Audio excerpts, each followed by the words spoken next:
Welcome to Bitstorm, a comedy game design podcast by two guys who know nothing about comedy nor game design. I'm Ben Slinger, and with me, as always, is Trevor Scott. Hello. Hello, you looked surprised then when I said we didn't know anything about comedy or game design. Is this news to you, Trevor? It's very big news to me.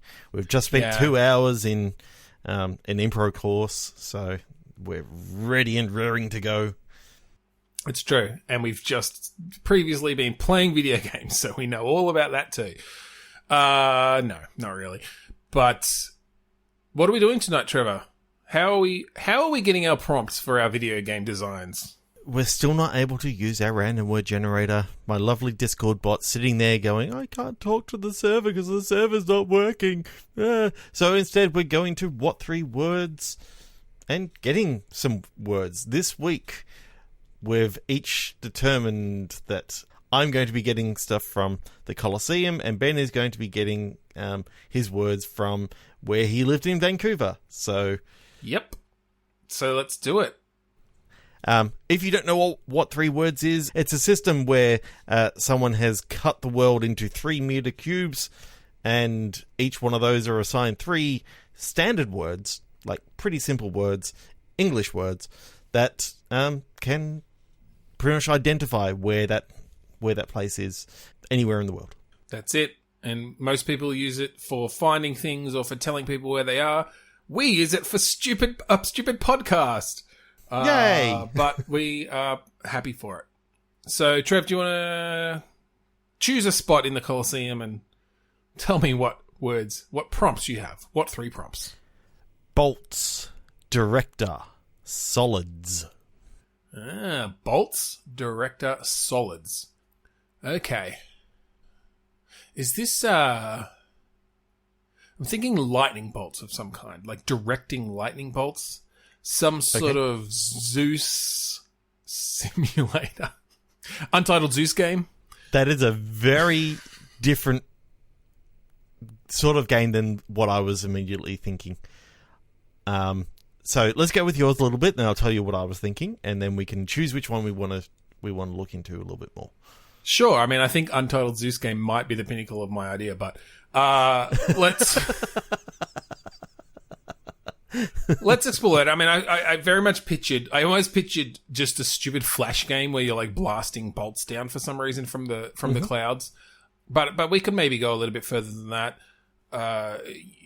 What is this an arm? Is this a war between like the humans and the gods? Do we bring in other Greek gods and their powers perhaps, or are they imbuing soldiers with their powers? So is this a sequel to Hades, or in the same universe, but it's sort of happening, up on Mount Olympus, the Earth, or Mount Olympus, or whatever. All the while Hades is going on down in the underworld. This story is going on in. How does that end up linking up? You just occasionally see Zagreus come up and say hi to his mum. Say hi to your mum for me. Yep, and then he dies and goes back down, and you occasionally you almost get a phone call, so you get to offer a boon. Right. Okay. So you're playing right, of course. So you choose a god. You've got a whole game going on, and then just every now and then, fucking Zagreus is like, "Yo, Hermes, hit me up. What you got for me?" And you're like, "Oh, Jesus Christ! Take this." And you decide not to take me this time. You get to select what you want to send down there. Yeah. You get a little mini game of blasting him. No, I think I do kind of like the idea of almost like a real-time strategy or something where you're able to imbue units, or certain gods give boons then to different units on the battlefield, right? So like your main kind of infantry guy levels up enough or whatever that now he's so good that Zeus is giving him the power of lightning sword or whatever. That you sort of get these hero characters on your battlefield that the Greek gods have buffed in some way. I so want there to be someone references Kratos at one stage and say, "Oh no, he's off with like the Norse gods at the moment," and sort of. Totally, it's true. There are so many games out there with using the very copyright-free mythologies that we could do all sorts of references. Yeah, I don't know. I'm almost picturing or maybe it's less of a real-time strategy and more of like a hack and slash kind of thing, like a Diablo-esque. Cool. I mean, obviously Hades has elements of that, but I'm thinking more a clickathon like Diablo, and you're sort of fighting all of the mythical creatures and stuff, right?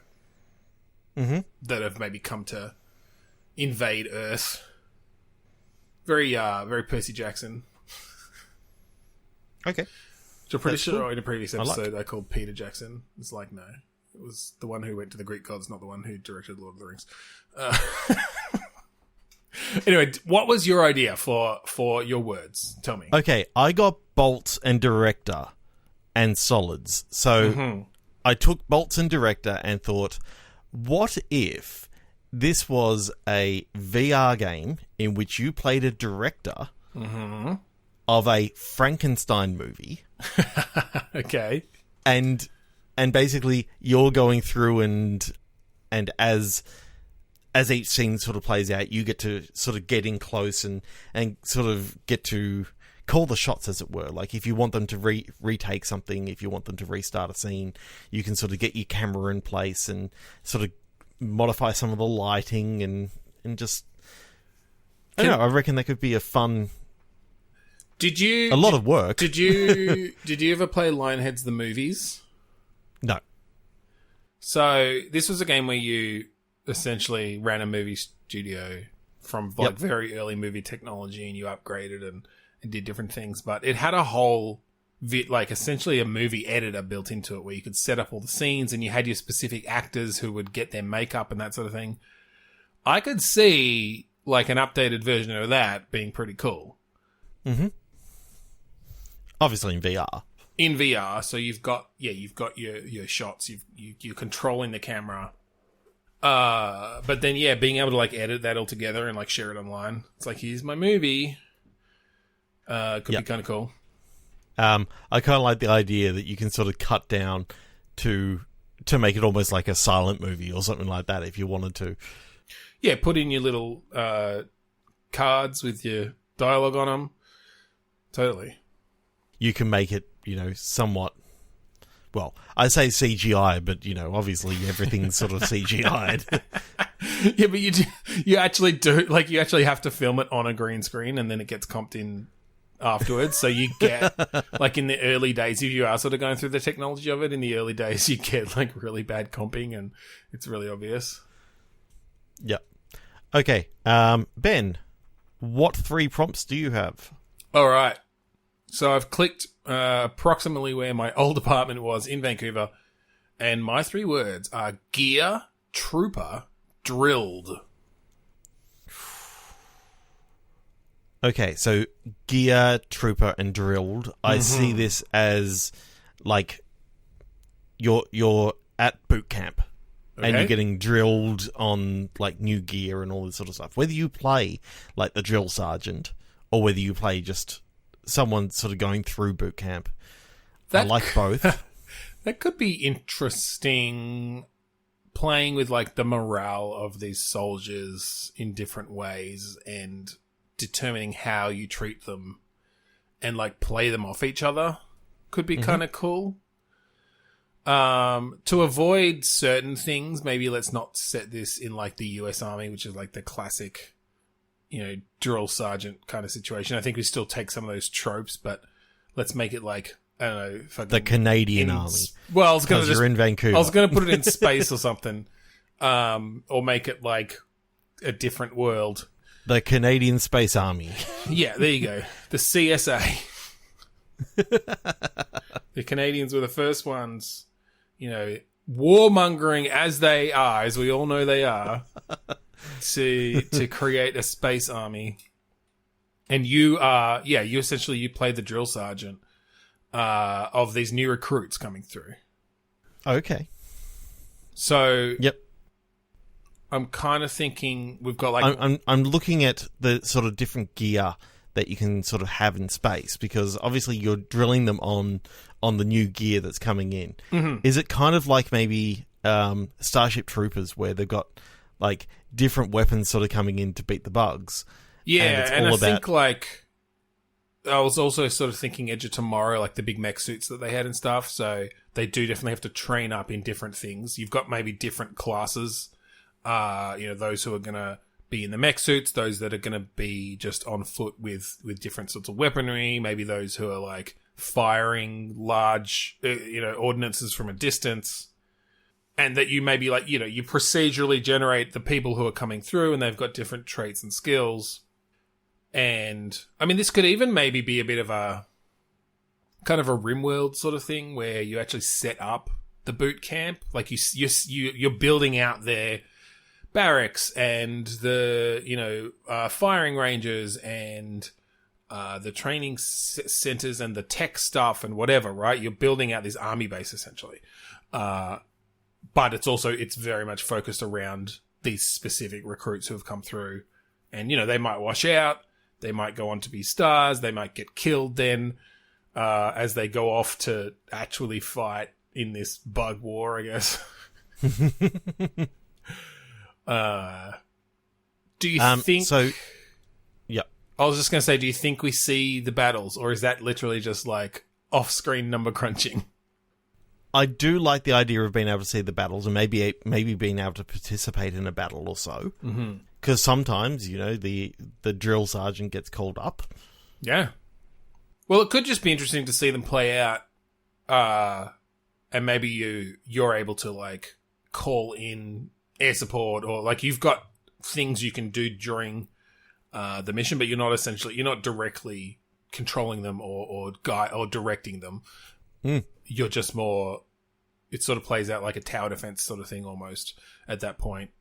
Not actual tower defense, but just in that way where you've set it up and there's all the things on the battlefield and they're just going to do their thing based on essentially their stats and like how you've trained them and what their skills are. Yep. Yeah. That sounds cool. Good. I'm glad we made a cool game that wasn't funny. I don't know. I'd play that. All right. Give me another prompt, Trev. What are your 3 prompts? Expand Sleep's bedroom. Yeah, okay. Expand Sleep's bedroom. So, expand. So, yep. EXPAND. Yep. Sleep's bedroom.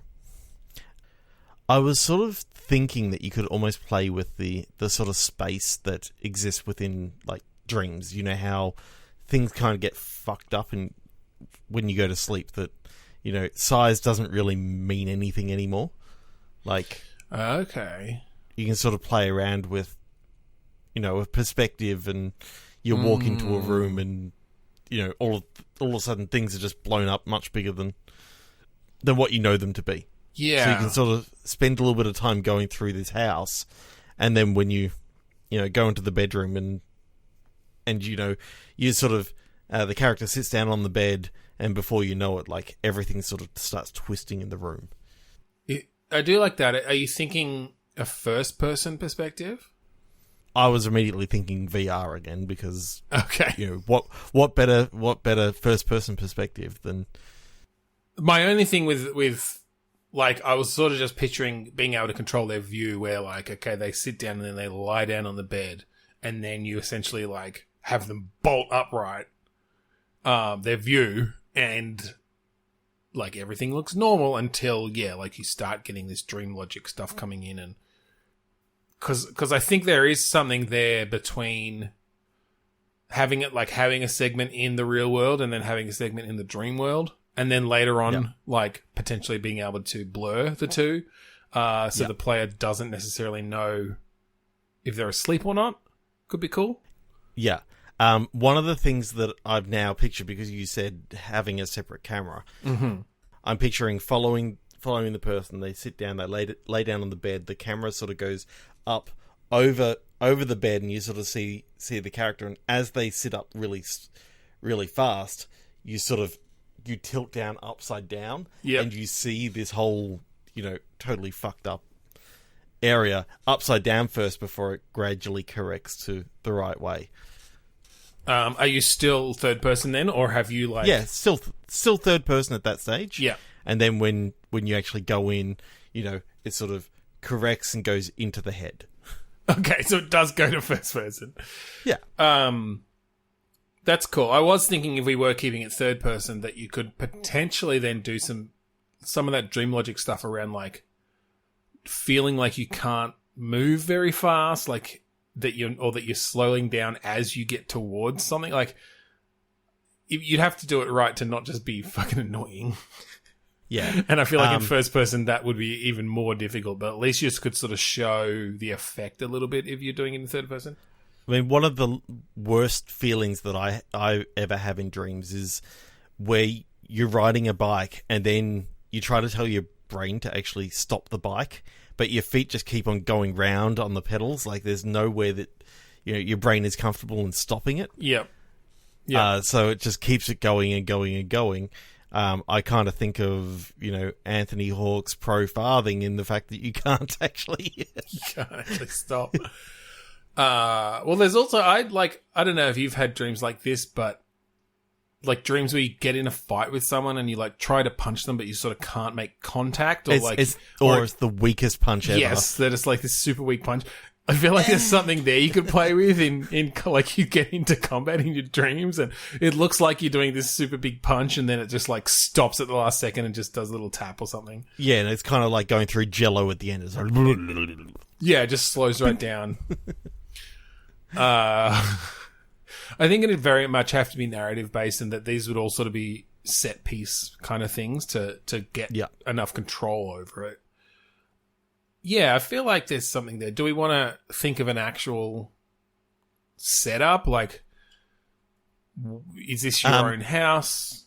What have you been thinking of that then is sort of represented in the dream and skewed in that way? I think we need to go into the reason why you're being pulled into this dream world. Obviously, there's in other media, there's obviously things like a Freddy Krueger sort of character and all this sort of stuff, a dream demon as such. So you're thinking this is an unnatural dream then? It's not just I think it's something in maybe this is a holiday house that you've gone to. Okay. And it's kind of like something bad has happened in this place and it's just the spirits are talking out through dreams. Okay. That's kind of cool. I do like the idea of it being a new place that the character's not supposed to know. Yeah. I'm picturing sort of on the beach. Yep. So you go out the back door and it's sort of like it leads straight out into the ocean. Right onto the beach, yeah. Right onto the beach, into the ocean. Kind of like, a Weekend at Bernie's sort of... Yeah, beach house kind area, of deal. Beach house. We can go with, the person that died was Bernie and he's pissed off at the... or we can just... No, I think... I feel like this is a bit more serious. Are you there with anyone else, though, is the thing? I kind of like the idea that you're waiting for someone else to come. Okay. You got down there early. It's one of those things that you got off early and effectively the keys were only available to be picked up from the real estate agent or whatever. And they were closing at 5, so you got down there a little bit early, and they're coming later on because they were on a late shift.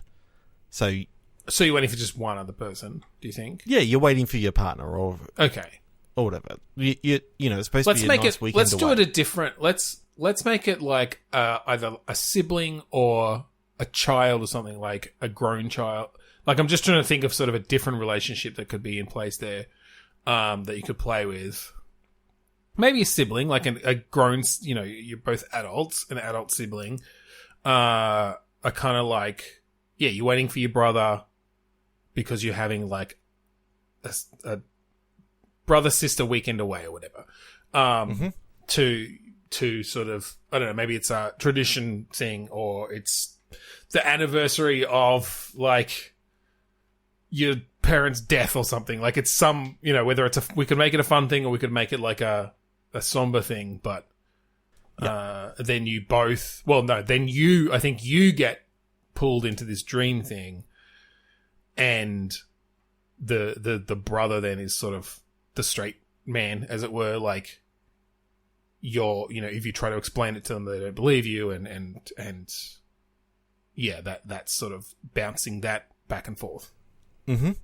Okay, so what sort of things are you seeing are gonna happen in this dreamland that sort of takes it aside from like the real world? I think the ideas you said with size, playing stuff, with scale, particularly if you do things like, the distance between something being further than you expect, or you're walking into the kitchen and all of a sudden, the counter's just getting higher and higher and higher. Yeah, or it's scaling up, and you're walking in, and and it could. I mean, you could do some of that, like some of that braid type stuff where it's based on your movement. Yeah, that could be kind of interesting because then you could almost have puzzles. It's like, okay, well, if I move in, and this is like developer speak, but if I move in the X direction, then the scale of this thing gets larger. But if I move in the the opposite direction, it gets smaller. So, and I need to reach this other. If I move in the negative X, although that may be a bit too puzzly, I'm sort of picturing this more of as a narrative sort of thing. I wonder though, there's probably some really interesting stuff you can do with perspective, because obviously perspective tricks can often break down if you just shift left or right. Yep. Right, if you look at it from the wrong angle. But when you know where the camera is, you could probably, and this is me talking out my ass, but I feel like you could probably correct for that in some ways so that the illusion is there for longer, like, no matter what you do, and then you only break it down when you essentially want them to. Yeah. So yeah, you're walking down this corridor and it seems like you're never getting to the end, and then you get there and it's actually this tiny door, like it looked like it was super far away or something, or it's this giant door, and that's, I don't know, whatever the perspective would be for that to work. That could be kind of fun to mess with the player in that way.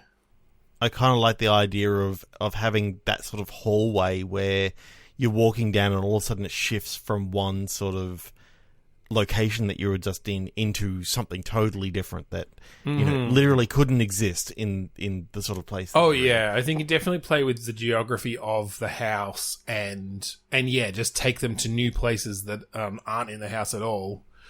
Mm-hmm. They go into the bathroom and suddenly they're on the beach or whatever. Well, it's certainly one of those things that you open the door, you walk in, and you're just seeing what's in the mirror or whatever, and you turn around and there's all beach behind you. Yeah. And it's like there's just a vanity that is just sitting in the middle of nowhere now. Yeah, you can definitely do some cool like transition sorts of things where, yeah, like you walk into the bathroom, you see the beach in the mirror, so the player turns around, suddenly all beach is there, and then if they turn back, everything else is gone too, and it's just the vanity there.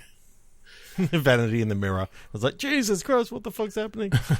Yeah, that's kind of cool. That really is. I'm just trying to think. Do we want to go horror with this, or do we want to just have like a Gone Home-esque? I feel like there weirdness, but yeah, a mix between. I feel like there's definitely got to be a little bit of like building tension kind of horror in there. I don't know that you pay it off with like a big jump scare or a big like gore fest or anything like that. Yeah. I think you keep it that as you sort of find out more about what's happening, and yeah, like maybe it was that people were killed here, or like something happened and the person went out and drowned themselves in the ocean, or there's some tragedy that's happened here, some event, and you're essentially finding it out through these dreams. And then I think you do have periods where you're like in your waking life and discussing it with your brother and maybe looking for evidence of the things you've seen in your dreams. Perhaps you eventually convince the brother, that it's real. I don't know. Could be cool. I like Your turn. My turn. I'll find the approximate spot of my favourite burger place.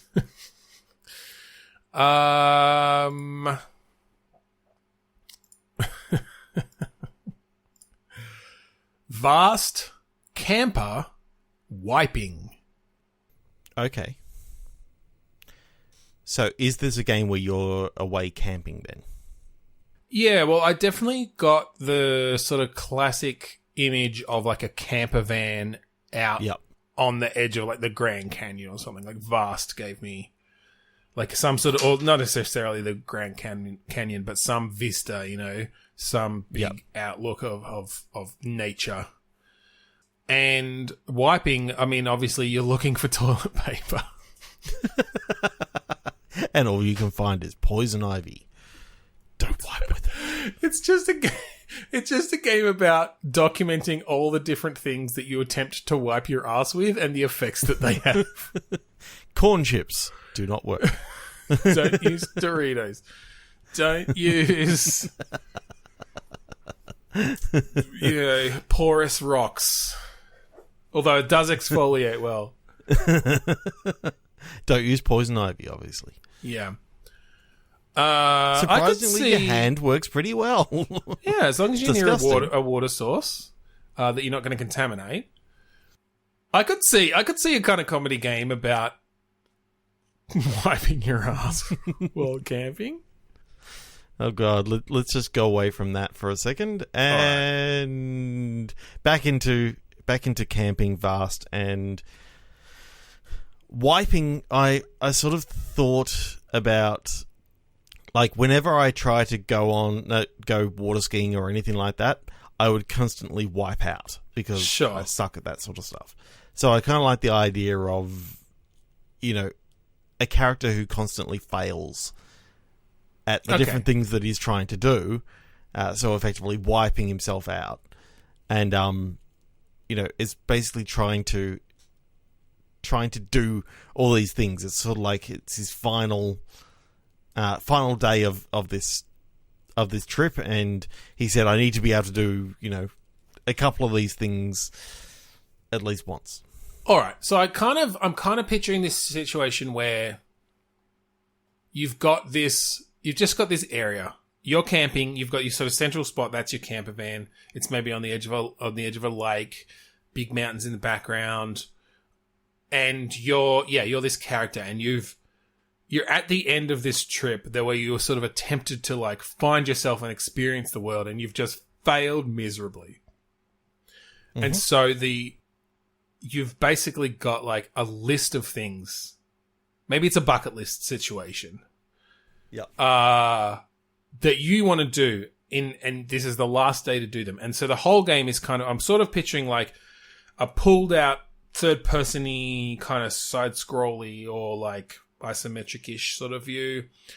And you go around and you're sort of talking to and finding all these interesting characters who are doing different things. One of them's up on the mountain and they're hang gliding. Like one of them's water skiing. One of them's fishing. They're just doing different things. And you have to find novel, interesting ways to have them help you tick these things off your list. Yep. But like, maybe you've got hang gliding on your list, but you end up not solving that just by like going, hey, can I have a turn on your hang glider? It like happens incidentally somehow when it's like you end up you're trying to do another thing as like BMX down a mountain, and you go off a cliff and accidentally catch a leaf or a giant branch, and hang glide down on that accident. Like I'm sort of picturing that you solve these things when you don't expect it, when you're trying to do other things. Okay, so what are some of the other things that you can be trying to do in this bucket list thing? I kind of like the idea of staying away from things like hunting. Yeah. But maybe like bird watching of some sort, like, see a particular rare bird in the wild or something. Yeah. A penguin. And you're just nowhere near anywhere there would be penguins. Exactly. I'm just thinking that you failed up. Like, you've been looking for any sort of bird, and you find like a penguin just waddling along. It's like, what the fuck is going on? Well, I was almost thinking though, I was picturing like the way that you end up seeing the rare bird that you want to see is like when you're doing the fishing thing and you completely fuck up the fishing thing, but it ends up like flinging a fish up into the air that bird then comes and catches, and it's like, oh, I can tick that off my list. I've seen the rare flying penguin. Yep. Yeah. Yeah, exactly. That rare fish, flying fish eating forest penguin. I just love the idea of a forest penguin. Like, but then like, I think you cascade those things. So like, when you are out there looking for the penguin, like you happen across, I don't know, something else that trigger, maybe that's when you trip over something and go tumbling down the hill and land on a BMX bike and do your BMXing. I don't know. I'm essentially picturing this like Mr. Magoo style situations where every time you wipe out, you end up ticking something else off your list that you didn't intend. Yeah, I love it. Okay, my next 3 prompts are slippers, dynamic, manhole. Now, I don't think we should go with the first option that comes to mind, which is, the sort of typical New York City manhole in the street. Okay. I think this is a manhole that's in the ceiling. Like to get up to in the Australia, attic. we've got all those manholes that lead up into the roof. Into the roof. Okay. So I think this is. I was thinking about it. Who are we talking to about? That's right. It was about possums coming into the house and all this sort of stuff. It was at we were talking to a couple of friends from Impro when we went out for dinner. I had this thought of, you're sitting down, you got your slippers on, and you're trying to sit down and read a nice book, and there's just like something up in the ceiling, and it's sort of like that back and forth of you trying to stop whatever's in the ceiling from like annoying your quiet time. Okay.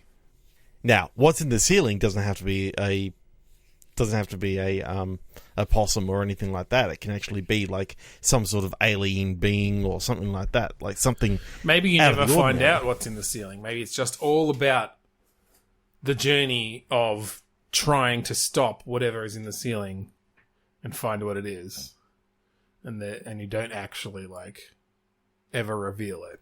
Yeah, so I'm kind of thinking it's kind of like a Gone Homey sort of thing where, these sounds can be coming from different places in the house, and you're sort of going to check it out, and you see things that are not quite right and all this sort of stuff. You're trying to relax, but yeah. Do we expand it a little, and so instead of it just being like one thing making sounds, I don't know if there's even a game in this, but is it just like every time you go to sit down to have this relaxing time, something else happens that you have to solve? And maybe sometimes it like leads to something else. You go to sit down, and there's a knock at the back door, and you go deal with that, and it's your next door neighbour looking for a bowl of sugar or something like that. So you hand them the bowl of sugar, you go to sit down again, and the phone rings. And yeah, exactly. Or like, the tap's dripping, or there's the noise in the ceiling, or the cat knocks over a vase. Different and so things. now you got to clean up, you got to wipe up the water from the ground and all that sort of stuff. I'm seeing this as a VR game in which all you're trying to do is like read the paper. The second the paper opens up, something happens. It's just the goal is to get to the end of the paper. Yeah. I like the idea of in VR like tracking based on where they're looking of how much you have to like scan the whole paper, and as you start going through it, you get these different things happening, and it won't let you read anymore. until you resolve it. But in the meantime, it's telling a story about this person and the neighborhood they live in, and yeah, it's essentially a novel way to tell their story. Ooh, I kind of like the idea that they're sitting down to read, and then there's a car crash outside, and then there's a knock at the door saying, "Help! You got to come help us out." So you're going outside, and you bring your mobile phone along. You call the police, and like it's just sort of little vignettes of stuff that you're doing, but it can escalate to emergencies and and I think they end up tying into each other. Like, oh yeah, it could be okay. The cat knocked over a vase, so you've got to clean that up, and then you have to put the cat outside. But then like the cat does something, or like nearly gets hit by a car, or does get hit by a car, or like something happens because you put the cat out. Essentially, like they're sort of cascading onto each other, and they could escalate as things go on. Because the police came, because there was, an accident, because they swerved to miss your cat, then, like, the drug dealers next door, like, tried to escape, and now they're hiding in your basement. I don't know. Like, you essentially, like, have all these ridiculous things happen and get more and more wild, and all you want to do is sit down and read the fucking paper. And my mind went into some pretty horrible ideas, and I'm like, yep, I'm not going to mention any of those. All right, keep it to yourself, Trevor. Yeah, okay, I like that. All right. You want my next one? Is it my turn? Yeah. Yep. Puddles puffed trains. Okay. Puddles puffed trains. Mm. Ooh. Okay. When you think of, like, Stargate Atlantis, and they had puddle jumpers, right? Yep. I like the idea of, like, these trains that run through portals, effectively. That's cool. So, whether you're, like, a controller on the network that has to, like, put down the different portals to sort of help the trains get from A to B, or whether you're actually, sort of playing an adventure game where you're, I do like the idea areas of either designing or controlling, this rail system where instead of like switching tracks like they do in a current, rail system to go in different directions, you essentially switch the destination of a portal. Yeah. And so, if the train goes through there, it's going to come out at a specific portal, and you have to make sure that there's not another train coming in the other direction. Or, if it is, you can run one portal into another so that they're sort of like, they're immediately getting switched out to another track. Right. Yeah. That could be chaotic, but it could be interesting. I'm trying to think of, if you're designing these tracks, what the implications of that are. Do you just like, a portal's expensive, so you have to, it's around like making the best use of them, essentially. I think you've got a limited amount of portals. Is there like a power move for like switching a portal halfway through a train going through it, so that like half the carriages go the engine and half the carriages go one way. And it's like, okay, I don't need these last three carriages on this one anymore, so I'll switch it over this way, and then just like roll to a stop at the station that the portal's connected to. Or they just smash into the wall that the portal was originally on. So those last three, three parts are now smashed up, and you can't use that. Well, that could be interesting. Maybe you have to have enough power to run your portals. So yes, you've got a train heading towards it, and all of a sudden there's like a power outage, and the train just hits a wall. Well, I'm imagining now that like you've got a train that you've got to actually keep out of everyone's way. So you've just got this long stretch of track. You set a portal at the end and the portal at the start. They're just continually going over the same lot of track.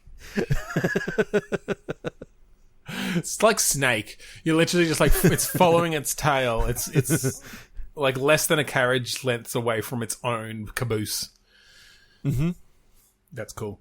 I feel like that would be really fucking difficult it's sort of like, to play. I think it's like a puzzle game, kind of like... Yeah.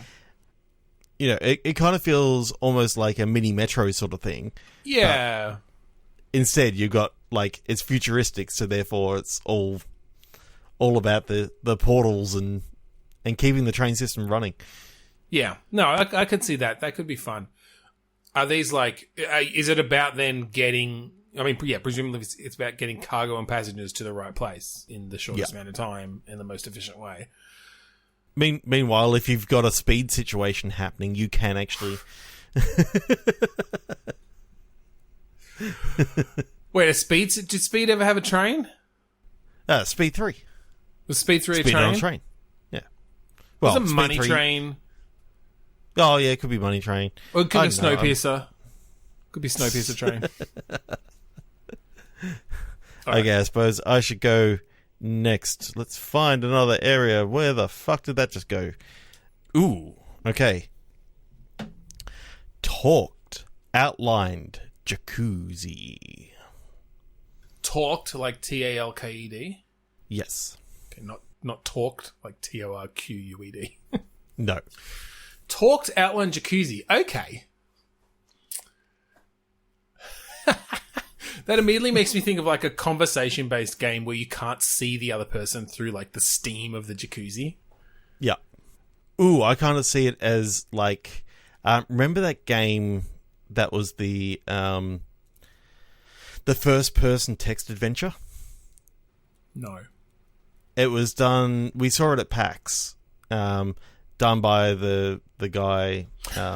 oh, yeah. With like the... And he showed us how it all worked in the background with, like, he basically had it all built out in his own engine, and it looked really cool. I never saw that get released, but I so wanted to play that because he was going to plan on doing a virtual reality version of it as well. The idea of it being, you know, the steam is all white in front of you. You literally can't see, but you sort of, you know, you can look around. It's a first-person sort of thing.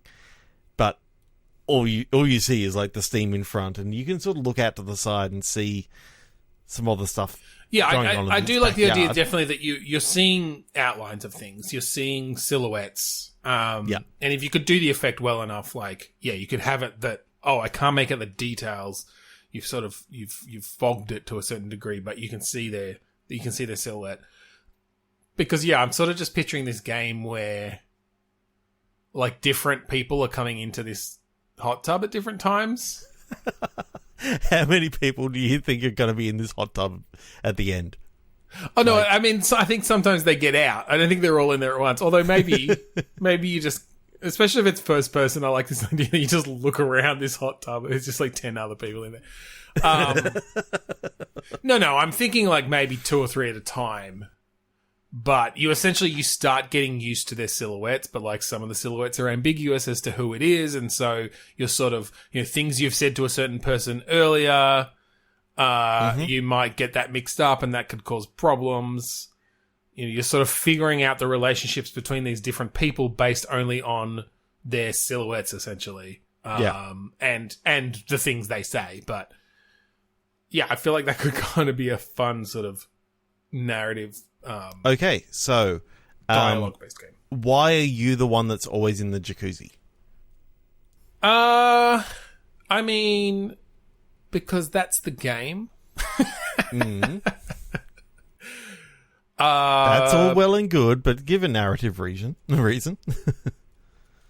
You just like to really have a good soak.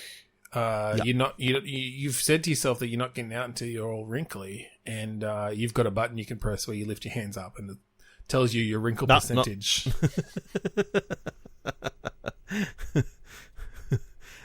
The first thing is it's a dare. How long can you stay in for? Yeah, I guess what's the situation here? I'm almost picturing at like some sort of motel or something.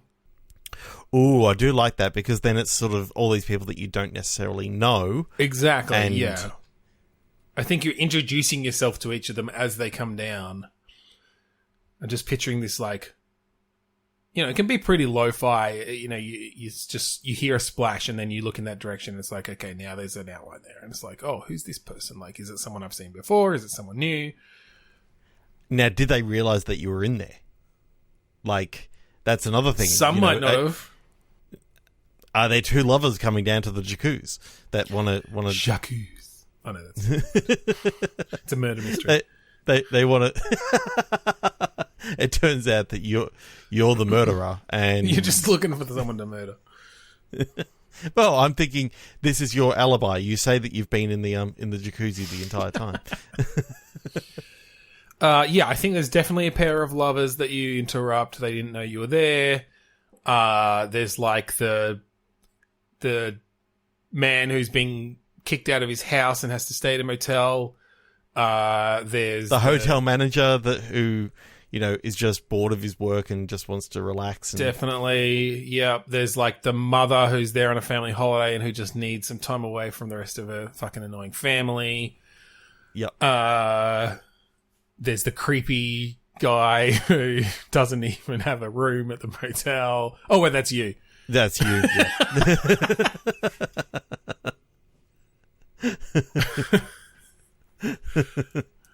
But I'm picturing sort of in a little bit of a Papers, Please-ish or not tonight sort of way. Like you maybe sometimes they give you something and you have sort of a little memento from that person that you can then maybe like use in a different dialogue puzzle sort of thing in some way or not.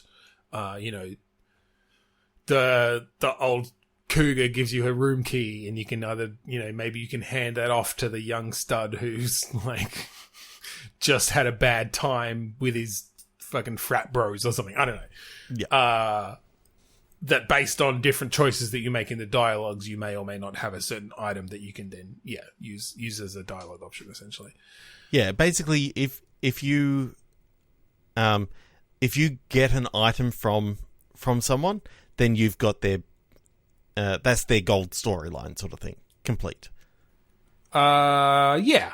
Well, or at least maybe there are certain items that is the case for. Because I do like the idea that, like if you get the room key from someone because they're coming on to you, you may or may not pass that on to someone else. And if you don't, maybe they come back and are like, hey, like I expected you to come up. What's going on? And then they take it back. Yeah, maybe. But yeah, give it a bit of replayability that you can even have some mutually exclusive sort of storylines and stuff, depending on how you play things out. Mm-hmm. Yeah, I don't know. I feel like that's fun. Yeah, it is. Ben, what 3 prompts? Oh, yeah, I should click somewhere. All right. Awake, waffle, believer. Okay. I'm seeing this as... Fuck, now I want waffles. You've been awoken to the reality that, waffles are the one true god. It's the waffles versus pancakes thing. Yes. Mm. So is it in the future, and it's all about like the two religions, waffles and pancakes? That's where I thought you were going. It's like that whole society is built around this dichotomy. Yep. Of waffles and pancakes. Let's go through the reasons why you choose waffles over pancakes, and then you got to go the other way. Do you have a preference? Are you a pancake or a waffle person? Okay, so I have to admit I've only tried waffles once. Wow. I mean, I feel like they're not as big here in Australia. No, they're not. I do like a good pancake, but I can see why I would really like a waffle, because you've got all those lovely little cups that can hold that melted ice cream in it. Yep. In America, it would be more around the syrup, but yes, ice cream also helps. I don't like syrup, and you know that of me, so therefore I will have an Alice in Wonderland, thank you very much. It's like a pancake hot chocolate syrup. Yeah. Order. Hot chocolate syrup, vanilla ice cream with sprinkles on top. Give me that. Okay. I am doing a podcast with a 7-year-old. It's now on the adults menu. I'm not trying to shame your choices. That's perfectly valid. Okay. Yes. Look, I think that for pancakes, it's very much a texture thing. Like, it's very soft and airy. If you've got a good pancake that will just really soak up that syrup or whatever you want to put on. Whereas your a waffle can be quite dense, can't it? Waffles can be dense, a little bit harder. If you cook them too much, they obviously can be a little bit crunchy.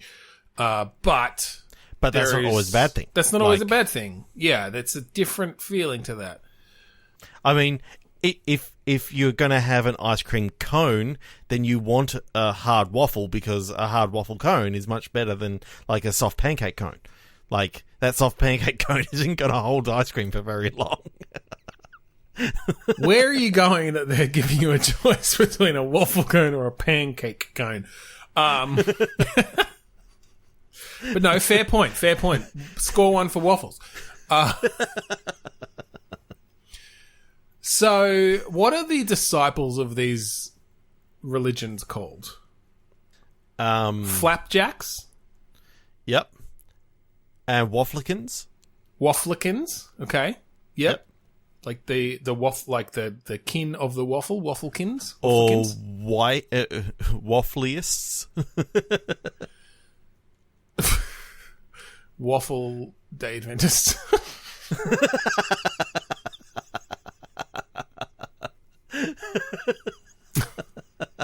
No, I like Wafflekin. I like the Wafflekins. Are these factions at war? Or is it just like they don't like each other, but they have a society where they are... these are the two major religions. Look, I think one of the things that we know from this world, that religions don't get along with each other. Like... Even people within the same, umbrella don't get along with each other. Yeah, well, maybe you find out that, you realize that these are actually two sects that broke off from the historical, batter...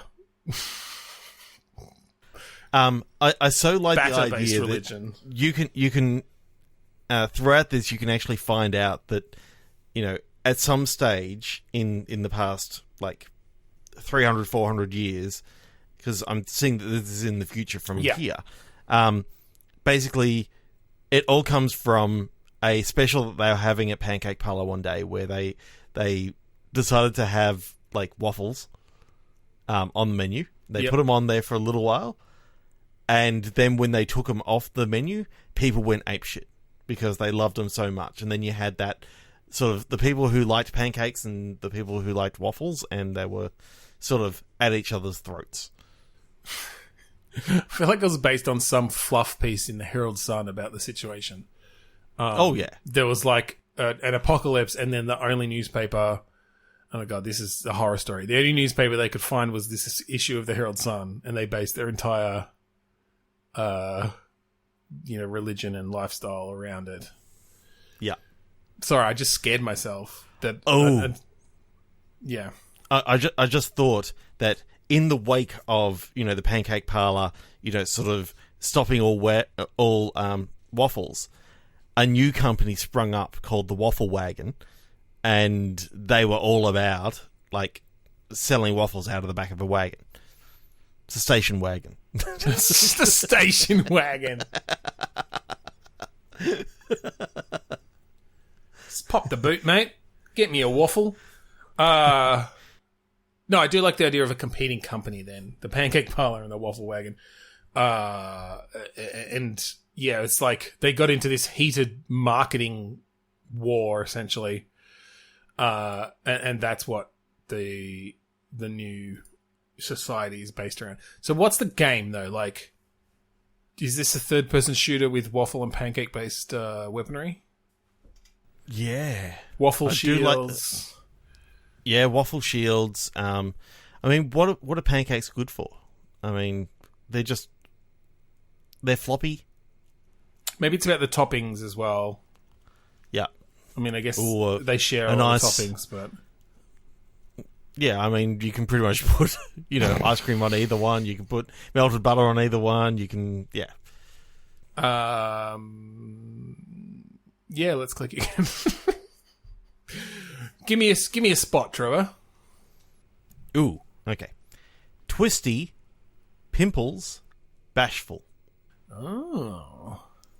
I immediately think of being a teenager. Yeah. Yeah, I was Being a thinking bit that's shy. like the nickname for them is Twisty. Oh, I was thinking that they call Twisty because they only eat Twisties. Well, that's fine. It's, yeah, it's sponsored by Twisties. Sponsored by Twisties. Man, I haven't had Twisties in a while. Sponsored by Twisties, and this kid, this teenager who is not having a good time with it. They're getting bullied. Mm-hmm. And it's a beat 'em up when you discover that chicken twisties give you superpowers. What is it with chicken twisties? Why are they always the last ones left? Because nobody knows. Is it because cheese is so good? Just doesn't quite have the same twisty power to it. I don't know. Nah, let's get you go one. All right. Youngest fund reporter. So In my head, I've just got like they're in the middle of this murder scene and all this sort of stuff, and you got this detective who's sort of fronting up to the reporters, and this young kid sort of steps to the front and goes, "Excuse me, mister, what's going on here?" And he's got his reporter hat on and all this sort of stuff, and he's writing something for the school newspaper or something like that. Well, do we take this in a slightly different direction? Is this a Zoomer who has decided to fund their journalism career? Okay. Yep. Via, like, I was going to say OnlyFans. Or like Patreon or something, right? Like, or create a GoFundMe or whatever to essentially... What are people using now? Ko-fi. Ko-fi or whatever. Essentially, they're like, college is too expensive because the fucking boomers fucked everything up. Mm-hmm. I'm going to learn on the street, and it's essentially like social media, but they're doing like hard-hitting reporting, and so they're getting funded for like their good cameras and their leads. Are you chasing the stories? Yeah, I think so. So it's almost like a Grand Theft Auto or Hitman style game where stuff is going on in the world, and it's all about what are you listening to the scanner, or are you sort of driving along and you see a car chase and you sort of like, okay, I'm going to follow that and see. Well, maybe you even have like crowdfunded tips, like people give you tips. Yeah, as part of this as well. Depending on how good your stories are, depends on how many fans you get. Well, and your follow account, exactly. It's all about creating a social media ready, feed of hard hitting journalism. Ooh, there's something about this that just, I love the idea of perpetual worlds that things are always happening. You can sort of take on small little things of, a lady gets her purse snatched sort of thing. So you follow that story for a little bit. But then, while you're doing that, you see some sort of shady deal going down in like a car park, and you go down there and you happen to catch, like a Watergate level sort of. All right. Here's a thing that we haven't done in a little while. Okay. Just to spite Warner Brothers and their recent patent of the Nemesis system, I think we have procedurally generated things that are happening in this world, essentially. Yep. But they come from this hierarchy of criminals and, of different types, white-collar criminals, drug runners, whatever politicians. Yep. All the way down to... Yes, exactly. All the way down to, like, your petty crimes and that sort of thing. And so it does give you the opportunity to, if you track down a petty crime and you report on them, but you, like, didn't get a certain piece of evidence, like, they get off. Now they've got higher, like, reputation, and they move up the chain. We did something similar to this, I'm now realizing, with, like, organized crime and the Nemesis system, but I feel like with it from this reporting perspective that we can broaden that out a bit more. I'm getting like there's a dark figure that sort of sits off to the side that is sort of like your Zodiac sort of killer that he's like he's putting all these sort of cryptic messages and sending them to you via Kofi or whatever. And yes. So this is sort of the story that's going on in the background that, you know, you're being told to go to a certain place and you got to solve a puzzle to get further in his story. But then you've got, you know, all these other sort of random things that can sort of happen. Well, I was almost picturing then you've got essentially multiple hierarchies going on that you can that are sort of different story paths. So you've got your organized crime hierarchy, but then you've got your like political corruption hierarchy, and you've got just your, I don't know, you've got some smaller ones around the place of just like smuggling in fucking counterfeit Pokemon cards or whatever, like which might only be like 2 levels deep. But, you know, if you manage to track down that story, you like complete that chain sort of thing, and you've like broken that story. But yeah, that this is all procedurally generated in that way that, I mean, I think a lot of them would be handcrafted in the same way that the Nemesis system, like they handcraft specific personalities and that sort of thing. But you don't know whether they're going to show up in this run or, you know, where they might show up or that a particular person is involved in any particular kind of story hierarchy. I do like the idea of, you know, there being like that serial killer or whatever that is, you know, pretty much crafted all the way through. Yeah. But there are certain things that can happen or not happen depending on like random chance. So yeah, they might tie into still other, like maybe one out of every 100 runs, the Pokemon card counterfeiter is the serial killer. So like you track down this, you know, completely unrelated story, and if you dig deep enough, you find that, oh wait, well, I find it quite funny that you could almost go a little bit LA Confidential with it, with like, you know, some corrupt policemen and all this sort of stuff, and that could actually be, you know, a lot of fun that you're sort of liaising with the police officers to try and get, you know, some better information on it. But you could also be liaising with, you know, the wrong person in. Yeah, I think it's about finding department. Sources. You know, protecting you certain sources you want to protect, right? But then maybe to get more information, you flip on them to the police and report them because, you know, it's in some other person's going to give you more information. But you need to make sure that like nobody finds out that you did that, or you won't be trusted again to get, you know, to talk to as a, you know, nobody will give you information. So I'm now imagining, you know, you get your source from, you know, a low level drug dealer, you know, who was dealing for the mob. And, you know, he starts getting in big with, you know, the mafia or whatever. Well, and you're able to... Yeah, well, that's it. You could even potentially put things in place that help them get up their particular hierarchy, because then which you is, again, like the Nemesis system in that you've turned these people and you're trying to get them into higher points and all this sort of stuff. Yeah, exactly. And you can choose to burn them and all this sort of stuff. You know what? Fuck you, Warner Brothers. Like, I know. I want to see this in a game, right? Like, I feel like a crime syndicate, as we've definitely done that once before. But in fact, you know what Warner Brothers should actually do?